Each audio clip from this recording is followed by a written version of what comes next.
হে ভাই, হাসরের ময়দানে সবকিছুর কড়াই গন্ডায় হিসাব দিতে হবে।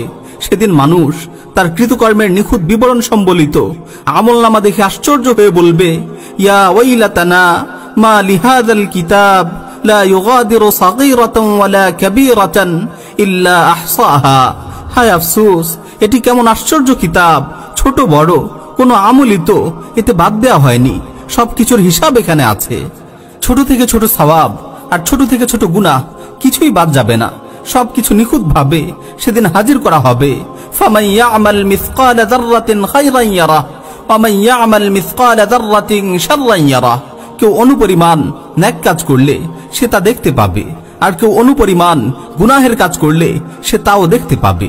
যার আমল ভালো হবে তার আমল নামা ডান হাতে দেয়া হবে। সে খুশিতে আত্মহারা হয়ে যাবে। সবাইকে সে বলবে, হা উমুকরাউ কিতাবিয়া ইন্নী যানানতু আন্নী মুলাকিন হিসাবিয়া। নাও, আমার আমল নামাটি একটু পড়ে দেখো। আমি জানতাম যে আমাকে হিসাবের সম্মুখীন হতে হবে।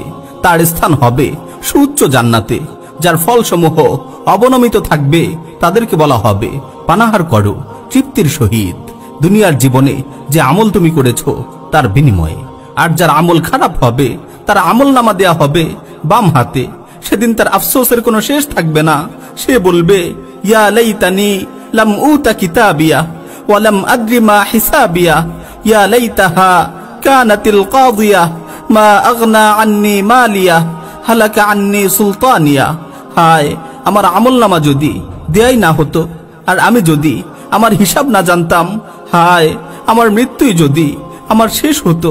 আমার ধন সম্পদ আমার কোনো কাজে এলো না। আমার ক্ষমতাও বিনষ্ট হয়ে গেছে। ফেরেশতাগণকে বলা হবে, ধরো তাকে, তার গলদেশে বেরি পড়িয়ে তাকে জাহান্নামে নিক্ষেপ করো। প্রিয় ভাই, সতর্ক হন নিজের আমলের ব্যাপারে। প্রকাশ্যে বা গোপনে সব ধরনের গুনাহ থেকে বেঁচে থাকুন। বিশেষ করে গোপন গুনাহ থেকে দূরে থাকুন। আপনার রবের ইবাদতে মনোনিবেশ করুন। সকাল বিকাল আজকার আদায় করুন। আল্লাহর কাছে গুনাহমুক্ত জীবন লাভের জন্য কায়মনো বাক্যে প্রার্থনা করুন। প্রিয় ভাই, মনে রাখবেন, গুনাহে যেমন আনন্দ আছে, গুনাহ পরিত্যাগেও আনন্দ আছে। গুনাহের আনন্দ ক্ষণিকের, আর গুনাহ পরিত্যাগের আনন্দ চিরদিনের। গুনাহের সামান্য আনন্দ মুহূর্তেই শেষ হয়ে যাবে। জীবন ভর আপনাকে এই গুনাহের অনুশোচনা তাড়িয়ে বেড়াবে। গুনাহ পরিত্যাগের সুখ সারা জীবন আপনাকে প্রশান্তি দিবে। জীবনের প্রতিটি ক্ষণে আপনি অনুভব করতে পারবেন গুনাহ মুক্ত জীবনের নির্মল আনন্দ। এই আনন্দের কোনো তুলনা নেই, এই সুখের কোনো শেষ নেই। প্রিয় ভাই, আর দেরি নয়, আজকে থেকেই 3টি বিষয়ে সাবধান হওয়ার অঙ্গীকার করুন। 1.